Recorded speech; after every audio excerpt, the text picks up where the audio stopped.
দর্শক, খবরাখবর আসছে। সর্বশেষ যে খবর আরেকটি দেখছি, ইরানের হামলায় বিস্ফোরণে কেঁপে উঠল ইসরায়েল। তার মানে সাঁড়াশি আক্রমণ শুরু করেছে ইরানও। ইতিমধ্যে কুয়েত, কাতার, বাহরাইন, সংযুক্ত আরব আমিরাতে যেখানে যেখানে মার্কিন স্থাপনা আছে, নৌঘাঁটি আছে, বিমান ঘাঁটি আছে, সেই সব জায়গাগুলোতে একের পর এক হামলা হচ্ছে। আহ পাল্টা হামলা চলছে, কারণ এই যুদ্ধটা শুরু করেছে আহ, আমেরিকা এবং ইসরায়েল।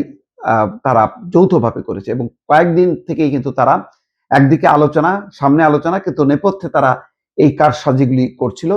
নানা রকম কারসাজি করতে করতে তারা আলোচনাটা, যেখানে আনুষ্ঠানিকভাবে এখনো শেষ হয়নি, ঘোষণা হয়নি যে আলোচনা ভেঙে গেছে আর আলোচনা চলবে না, এই অবস্থায় দেখে ইরানকে অপ্রস্তুত রাখার একটা উদ্দেশ্য ছিল। কিন্তু ইরান আগেই জানে যে আমেরিকার কলা কৌশলকে, এবং গত কয়েকদিনের ঘটনার প্রবাহ কিন্তু সেখানে পরিষ্কার ছিল।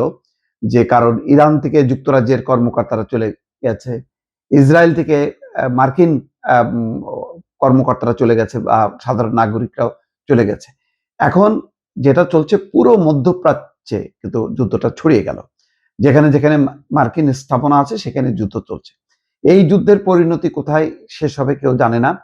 একটা মানে এই যুদ্ধের ভয়াবহতা বলা যায় যে ব্যাপক। এবং এই যুদ্ধের মূল যদি কারণ বা এর দায় যদি নির্ধারণ করতে হয়, তাহলে এটা মার্কিন যুক্তরাষ্ট্রকেই এর দায় বহন করতে হবে। কারণ মার্কিন যুক্তরাষ্ট্র তার যে দৃষ্টিভঙ্গি, ভেনিজুয়েলার নির্বাচিত প্রেসিডেন্ট মাদুরোকে যেভাবে তুলে এনেছে, তারপর থেকেই একটা যুদ্ধের নেশা পেয়ে বসছে ডোনাল্ড ট্রাম্পকে। এবং এই যুদ্ধের খেসারত হয়তো তাকে দিতে হবে চরমভাবে।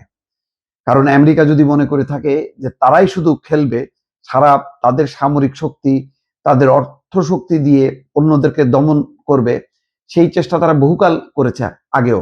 আফগানিস্তান থেকেও তাদের লেজ গুটিয়ে পালাতে হয়েছে, এবং পালানোর সময় কি পরিমাণ তাদের ধ্বংসযজ্ঞ দেখতে হয়েছে এবং জীবনহানি হয়েছে মার্কিন সেনাদের, সেটাও নিশ্চয়ই সবার স্মরণ আছে। সুতরাং এই যে যুদ্ধের নেশা পেয়ে বসছে ডোনাল্ড ট্রাম্পকে, তার খেসারত কিন্তু দিতে হবে।